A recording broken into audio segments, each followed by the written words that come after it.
Aviemore. Here in Aviemore you're in Scotland's main ski resort, created to take advantage of the snow-covered slopes of the Cairngorms. But if you come to Aviemore outside the ski season, you'll still find plenty to do, because this is a year-round holiday centre with glorious scenery and lots of attractions within easy reach. So many people come to enjoy the Cairngorms, the Monagruach or Red Hills. These are cyclists and hill walkers, kayakers and rock climbers. But as well as those who come for outdoor sports, these hills attract botanists and ornithologists who study the species which manage to live on these windswept, cold mountain tops. For 8 months of the year, the broad, barren plateau of the mountain tops resemble the tundra of Scandinavia. There are many rare plants, fungi and mosses which thrive in this harsh environment. Some have wonderful names like the woolly fringe moss heath, slime moulds and snow brook moss.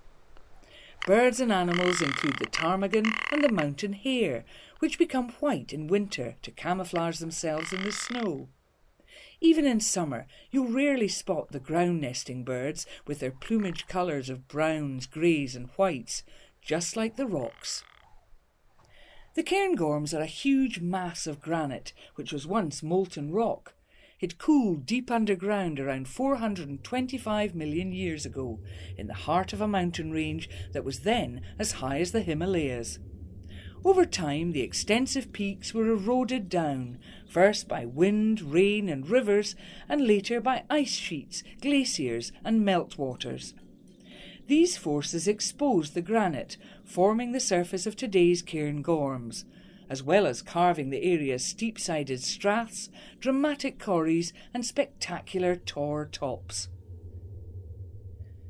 Sometimes the tops are shrouded in cloud, at other times they're fantastically clear. They rise over 2,500 feet above the River Spey, and altogether form the highest group in Scotland. Only Ben Nevis on the west coast is higher.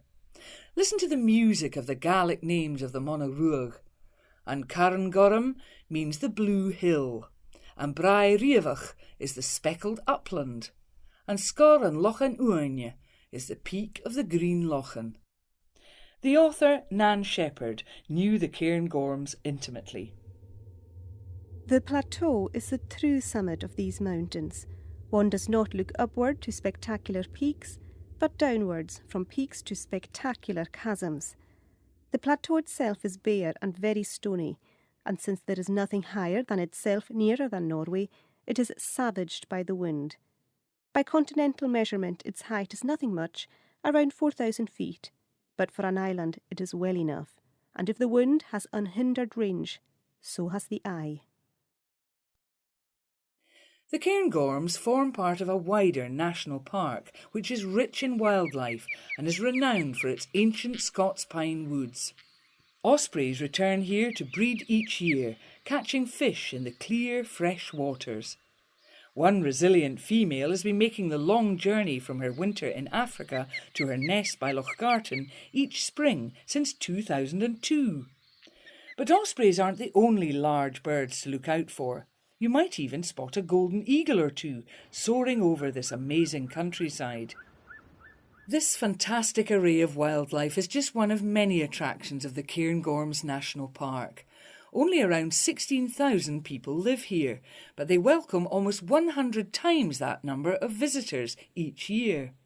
Tourism business accounts for around 80% of the local economy. The park is a fabulous area for us all.